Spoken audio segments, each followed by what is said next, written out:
Somajiguda press club లో సాయి ప్రియ నగర్ బాధితుల పత్రికా సమావేశం. సుమారు 30 ఏళ్ల క్రితం రూపాయి కూడబెట్టుకొని కొనుగోలు చేసిన తమ ప్లాట్లను తమవి కావని గెంటేసే ప్రయత్నాన్ని అడ్డుకోవాలని ముఖ్యమంత్రి విజ్ఞప్తి. ప్రతిపక్షంలో ఉన్న సమయంలో మేడ్చల్ మల్కాజ్గిరి జిల్లా ఫిర్జాదిగూడ మున్సిపాలిటీ మేడిపల్లి మండలం పర్వతాపూర్ విలేజ్ లో సాయి ప్రియ నగర్ బాధితుల పక్షానుంటామని హామీనిచ్చారు నేతలు.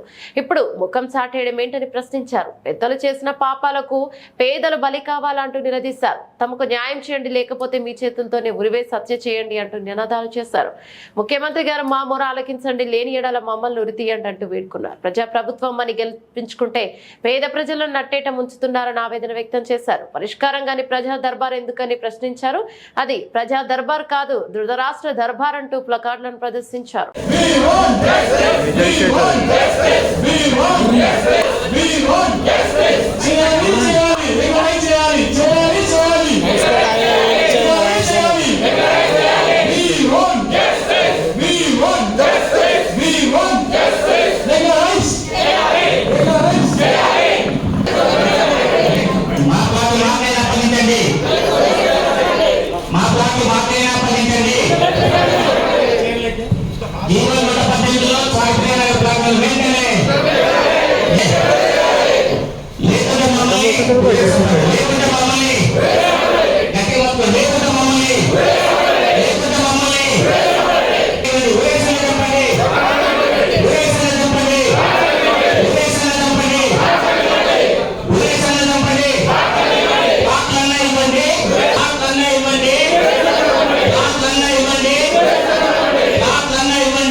అమ్మ సమస్య చెప్పు, పేరు చెప్పమ్మ. నా పేరు లక్ష్మి అండి.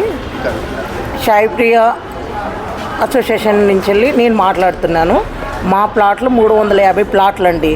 అది రెగ్యులరైజ్ చేయమని మేము రిక్వెస్ట్ చేస్తున్నాము. ఎందుకంటే మేము తీసుకున్నాము 30 సంవత్సరాలు అవుతుందండి. అది మేము 500 లెక్క మేము ఇన్స్టాల్మెంట్ లాగా తీసుకున్నాం వెంచర్ చేసినప్పుడు. అది మాకు అప్పుడు నా ప్రభుత్వము ఇది గవర్నమెంట్ ల్యాండ్ అంటున్నారు. ఇప్పుడున్న ఈ ప్రభుత్వము వచ్చి మీరు 2 నెలలు కూడా కాలేదు వచ్చేసి మేము మా ఇండ్లను మా కూలగొట్టారు. ఎందుకంటే మా బాధ మీకు విన్నవించుకుందామంటే ఎక్కడికి మాకు అవకాశము మాకు దొరకనివ్వట్లేదు. మేము ఎక్కడికి వచ్చి విన్నవించుకోవాలో అర్థం కావట్లేదండి. రేవంత్ రెడ్డి అన్న గారు మీరు అప్పుడు కూడా మాకు సపోర్ట్ చేశారు. ఇది గవర్నమెంట్ ల్యాండ్ కాదమ్మా, ఇది మీ ల్యాండే ఇది అనేసి మీరు సపోర్ట్ చేశారు ఎంపీగా ఉన్నప్పుడు. అప్పుడు ఆ ప్రభుత్వం ఉన్నప్పుడు మీరు సపోర్ట్ చేసిన వాళ్ళు ఈ ప్రభుత్వం మీ ప్రభుత్వం వచ్చే వరకు ఎందుకు ఇది గవర్నమెంట్ ల్యాండ్ అయిందన్నా, అది మీ దాకొస్తలేదన్నా. మధ్యలో ఉన్న లీడర్లే ఇది ఖరాబ్ చేస్తున్నారు, మీ పేరు ఖరాబ్ చేస్తున్నారు, మమ్మల్ని బాధ పెడుతున్నారు. దీనికి ఒక్కసారి మాత్రం మేము రిక్వెస్ట్గా మీకు విన్నవించుకుంటున్నామన్నా, మా ప్లాట్లు మాకు రెగ్యులరైజ్ చేయండి అన్న. ఇది గవర్నమెంట్ ల్యాండ్ కాదని ప్రతి ఒక్క లీడర్కి తెలుసన్నా. కాకపోతే వాళ్ళు డబ్బు కాచపడుతున్నారా, దేనికి కాచపడుతున్నారు, మమ్మల్ని ఎందుకు ఇబ్బంది పెడుతున్నారా అది ఒకటి మాకు తెలియట్లేదన్నా. ప్రతి ఒక్క లీడర్ వచ్చి మా మీద పడి మేము కట్టుకున్న చిన్న చిన్న రూములు అన్న మా సోమత లేక మేము చిన్న రూములు కట్టుకున్నాం. ఆ చిన్న రూములు కూడా కూలగొట్టిండన్న. అది కూలగొడితే అది రాత్రి 4 గంటలకు వచ్చి కూలగొట్టారన్న. అది గవర్నమెంట్ ల్యాండ్ అంటే మీరు నిలబడి కూలగొట్టిస్తే మేము అనుకుందామన్నా. మీరు రాత్రి 4 గంటలకు వచ్చి అది కూలగొడితే మాకెంత బాధ అన్న. చిన్న రూములు కట్టుకున్న వాళ్ళకి మాకెంత ఇబ్బంది అది మీరు చెప్పండి అన్న. మేము వచ్చి అక్కడ అడ్డకు పడతామన్నా కూడా 200 మంది పోలీసులను పెట్టవలసిన అవసరమే ఉందన్న. గవర్నమెంట్ ల్యాండ్ అన్నప్పుడు 200 మంది పోలీసులను పెట్టే అవసరమే ఉంది. అది మా ల్యాండ్ కాబట్టి మేము తిరగబడతామనే కదన్నా మీరు పోలీసులను పెట్టింది. అసలు అవసరం ఏముందన్న మమ్మల్ని ఇంత బాధ పెట్టడము? దయచేసి చెప్పండి అన్న. ప్రతి ఒక్క మీ లీడర్లకు మీరు మరీ చెప్పండి అన్న, మీరు మీటింగ్లలో చెప్పండి. ప్రజల్ని ఇబ్బంది పెట్టి నన్నుకో మనకే ఇబ్బంది అవుతుంది. ప్రజలది ఏది వాళ్ళది న్యాయమైన కోరికుంటే తీర్చండి. అన్యాయం అయితే మేమే పక్క చేస్తాం అన్న, అది అన్యాయంది కాదు, అది మేము కొనుక్కున్నది. ఒక్కొక్క ప్లాటు 5-6 రిజిస్ట్రేషన్లు కూడా అయినాయి అన్న. ఎల్ఆర్ఎస్ ఉంది, మనకు కరెంట్ మీటర్లు ఉన్నాయి, రూములు కట్టుకున్నాం మనము, ఇంటి నెంబర్లు ఉన్నాయి. ఇవన్నీ ఉన్నాక ఇది గవర్నమెంట్ ల్యాండ్ ఎట్లయితుందన్న? మరి మీరు ఎట్లా ఇచ్చిరన్నా చెప్పండి, మీరు ఎట్లా ఇచ్చారు? మాకు మీటర్లు ఎట్లా ఇచ్చారు? మాకు గవర్నమెంట్ ల్యాండ్ అన్నప్పుడు మాకు రిజిస్ట్రేషన్ ఎట్లా చేశారు? ఎల్ఆర్ఎస్ కొరకు మేము ఎందుకు ఇంత బాధపడాలి? మాకు ఎందుకు ఇంత కష్టపెడుతున్నారు? మా బాధలో కూడా మాకు ఏమో కోపాలు వచ్చి మాట్లాడుతున్నామో కూడా మాకు అర్థం కావట్లేదన్న. మీకు దయచేసి చెప్తున్నామన్న, మీకు ఆ ప్లాట్లు కావాలంటే మా ప్రాణాలు కూడా తీసుకోండి అన్న, మా ప్రాణాలు తీసుకోండి. లేదో మేము లేడీస్ అని కూడా మీరు చూడకండి అన్న, మా అవయవాలు కూడా అమ్ముకోండి. అట్లనే మీ పార్టీ వాళ్ళకి దాహం తీరుతుందేమో మీ లీడర్లకు. ఎందుకంటే మొన్న నిలబడ్డప్పుడు అందరూ లక్షలు పెట్టారు కదా, అవి సరిపోకుండా మమ్మల్ని అమ్ముకోండి అన్న.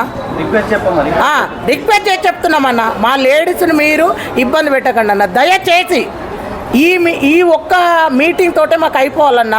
మళ్ళీ ఇంకొక మీటింగ్లో వచ్చినాం అనుకో అన్న, అప్పుడు బాగుండదు. దీంతో అయిపోవాలి, మీకు దయచేసి చెప్తున్నామన్నా. మరీ చెప్తాం, మాకు న్యాయం కావాలన్నా. మీడియా మిత్రులకు కూడా చెప్తున్నా, ఏదో ఇక్కడ వచ్చి ఏదో మీరు తీసుకున్నామని చెప్పకండి అన్న మీడియా మిత్రులకు కూడా. ఎందుకంటే మీది కూడా ఒక ఫ్యామిలీ ఉంటుంది. మా బాధ మీరు అర్థం చేసుకోండి అన్న.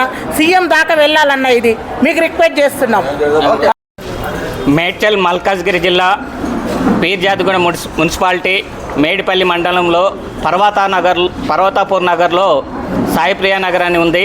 ఈ సాయిప్రియ నగర్ లేఅవుట్ 1995లో అయింది. 1995 నుంచి 2002 మధ్యలో మేము ఇన్స్టాల్మెంట్లో ప్లాట్లు కొనుక్కోవటం జరిగింది.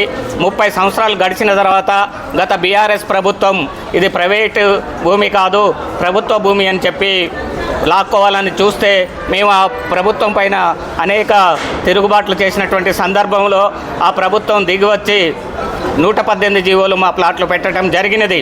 కానీ కాంగ్రెస్ ప్రభుత్వం వచ్చిన 80 రోజుల్లోనే మా యొక్క 200 ఇళ్లను కూల్చడం జరిగింది. ఇది స్థానిక కాంగ్రెస్ నాయకుల ఒత్తిడి మేరకే వాళ్ళు చేశారు. నిజంగా వాళ్లకు ప్రభుత్వ భూములను హ్యాండ్ ఓవర్ చేసుకోవాలి, రక్షించుకోవాలని ఉంటే రెవెన్యూ అధికారులు పెద్దలు వేల ఎకరాలు అదే మేడ్చల్ మల్కాజ్గిరి జిల్లాలో కబ్జాలైనాయి. వాటిని మరి ప్రొటెక్ట్ ఎందుకు చేయట్లేరు? పేదల మీదనైనా మీ యొక్క ప్రతాపం పెద్దల మీద ఎందుకు చూపట్లేరు? మీరు చూశారు ఇటీవల కొంతమంది మాజీ ఎమ్మెల్యేల మంత్రుల ఏదో బిల్డింగ్లు కూల్స్తున్నట్టుగా యాక్టింగ్ చేసి కేవలం ఇట్లా గోడలు కూర్చారు, కానీ పిల్లలు కూర్చోలేదు. సాయిప్రియ నగర్ పేదల ఇళ్ళు మాత్రం 200 ఇళ్లను నేలమట్టం చేశారు. ఇదేనా ప్రజాపాలన? ఇదా ప్రజా దర్బార్లో అప్లికేషన్స్ ఇస్తే న్యాయం జరుగుతుందన్నారు, కానీ మీ అప్లికేషన్ ఇవ్వటంతో మా మీద పడి మా ఇళ్లను కూల్చివేయటం జరిగింది. ఈ యొక్క ఇళ్లకు ఎల్ఆర్ఎస్ ఉంది, మున్సిపల్ పర్మిషన్స్ ఉన్నాయి, హౌస్ నెంబర్లు ఉన్నాయి. ఎల్ఆర్ఎస్ అంటేనే లేఅవుట్ రెగ్యులరేషన్ స్కీమ్. ప్రతిదీ ప్రభుత్వం ఇస్తున్నప్పుడు ఫిజికల్ వెరిఫికేషన్ చేస్తారు. ఆ ఫిజికల్ వెరిఫికేషన్ చేసిన తర్వాతనే మాకు ఎల్ఆర్ఎస్లు, హౌస్ నెంబర్లు, మున్సిపల్ పర్మిషన్లు, ఇంటి నెంబర్లు అన్నీ ఇవ్వటం జరిగింది. అయినా కూడా వీళ్ళు కేవలం స్థానిక ఒక దుర్మార్గుడైనటువంటి కాంగ్రెస్ నాయకుడు కావాలని పైసల కోసం ఆశపడి మమ్మల్ని మా ఇళ్ళని కూల్చి మా మీద దౌర్జన్యకాండని కొనసాగించారు. ఇది తీవ్రంగా మేము ఖండిస్తున్నాం. ఇంకా ఇదే విధంగా అనేక ప్రోగ్రామ్స్ని మేము చేస్తాం. అవసరమైతే సచివాలయాన్ని ముట్టడిస్తాం, గాంధీ భవన్ని ముట్టడిస్తాం, ఇందిరా పార్కులో కూడా మేము ధర్నా చేస్తామని ప్రభుత్వాన్ని హెచ్చరిస్తున్నాం. వెంటనే ఈ ప్రభుత్వం ఇప్పటికైనా నిజాలు తెలుసుకొని ప్రజలమైన మా వైపు మీరు ఉండి మా ప్లాట్లను అప్పగించాలని చెప్పి ఈ ప్రభుత్వాన్ని మేము కోరుతున్నాం.